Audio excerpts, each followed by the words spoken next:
오늘은 예레미야서 32장에서 35장까지 말씀 읽었습니다. 오늘 말씀에는 시위대 뜰에 갇혀서도 예언하는 예레미야의 그 모습이 나오죠. 먼저 읽은 말씀 전체적인 상황을 좀 간략하게 설명드리면은 32장에서는 예언으로 인해서 유다 왕 시드기야에게 미움을 산 예레미야가 왕궁 시위대 뜰에 갇혀서 예언을 계속하는데, 이때 예레미야는 친척의 밭을 사는 상징 행동을 하게 됩니다. 이것은 너희 남유다가 이제 곧 멸망하지만 다시 회복되면 이후에 돌아와서 그 땅의 주인이 될 것임을 보여주는 그런 상징 행동이었습니다. 그리고 33장에서는 계속해서 이스라엘과 유다를 회복시킬 것을 말씀하시고, 34장에서는 예레미야를 가둔 시드기야 왕에 대한 예언과 또 남유다의 그 잘못들을 지적하면서 그들이 당할 심판을 예언하시죠. 그리고 35장에서는 하나님의 언약을 신실히 지키는 레갑 사람들의 모습을 보여주면서 그렇게 하지 않는 이스라엘이 결국 심판당할 것이다 라는 것을 말씀하십니다. 하나님은 여지껏 예레미야를 통해서 남유다가 멸망당할 것이다, 그들이 심판받을 것이다 라는 것을 예언했습니다. 그런데 어제 본 30장에서부터 유다의 회복에 대해서 말씀하시죠. 왜 이렇게 갑자기 다른 예언을 하는 것일까요? 이것은 이제 남유다가 곧 멸망할 것이기 때문입니다. 29장에서 포로들에게 예레미야가 편지를 보내는 내용이 나오는데, 이는 남유다가 이미 바벨론의 그 침공으로 인해서 많이 쇠약해졌다라는 것을 알 수 있습니다.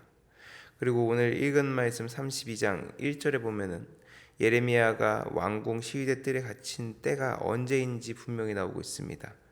우리 32장 1절 말씀 잠깐 보면은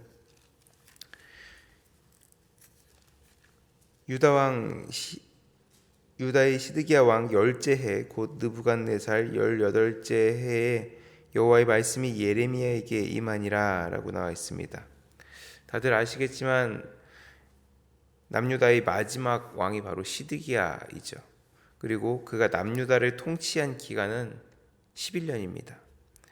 32장 1절의 내용대로라면 이제 예루살렘이 멸망당하는 때가 1년도 남지 않은 상황입니다.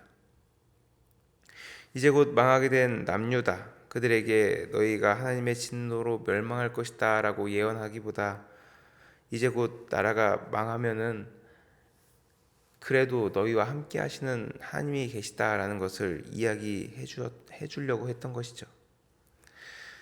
이제 곧 하나님의 진노로 망하는 그 나라 가운데 너희가 멸망당할 것이다 라고 얘기하는 것은 별로 의미가 없습니다. 이제 곧 나라가 망할 것이라는 것을 다 알고 있었기 때문입니다.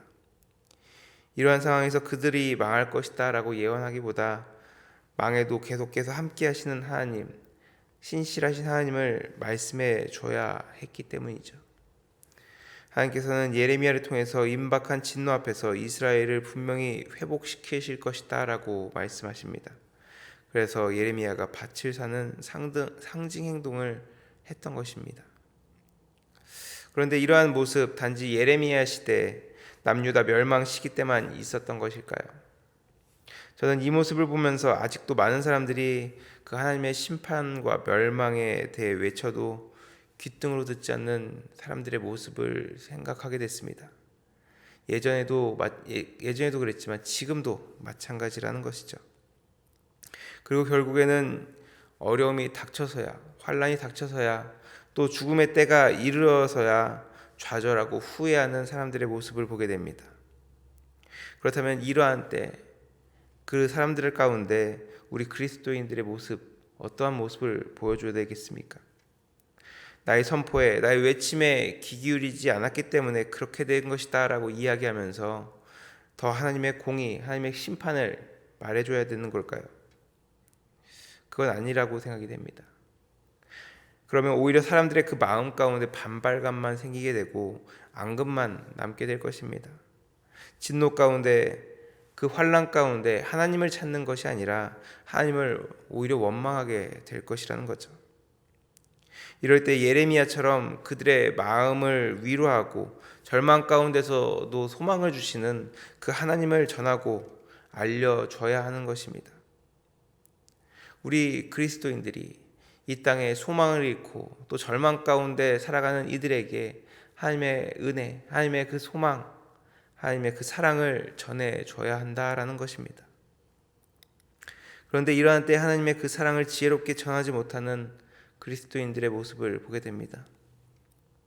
며칠 전 밴쿠버 유스 중에서 길거리 설교자가 행인의 다리를 부러뜨린 사건이 있었습니다. 길거리에서 동성애 반대에 관해서 확성기로 이제 설교를 하는데 지나가는 사람이 시끄럽다는 이유로 그 확성기의 마이크 선을 빼버렸던 것이죠. 그러자 설교자는 상대방과 몸싸움을 하다가 상대방의 다리를 부러뜨렸다고 합니다. 과연 이 일을 당한 사람이나 이 뉴스를 접한 일반인들이 이것을 보면서 어떤 생각을 하게 될까요? 점점 어려워지는 상황에서 하나님의 그 사랑과 은혜를 전해야 하는데 오히려 비난하는 이를 공격함으로 하나님의 영광을 가리게 되었습니다. 지금 세상은 멸망당하기 전 예루살렘과 별로 다르지 않습니다. 이러한 때 우리는 예레미야가 예언한 것처럼 하나님의 그 임박한 진노에 대해서 전할 뿐만 아니라 그럼에도 우리와 함께 하시는 그 하나님의 은혜, 하나님의 그 사랑을 전해줄 수 있어야 합니다. 그래야 해서 정말로 고통 가운데 있는 이들이 하나님을 아직도 모르고 세상의 환난 가운데 어려워하는 이들 가운데 하나님의 사랑을 전해줄 수 있는, 하나님의 그 은혜를 나타낼 수 있는 저와 여러분, 우리 믿는 자들이 되시길 간절히 소원합니다.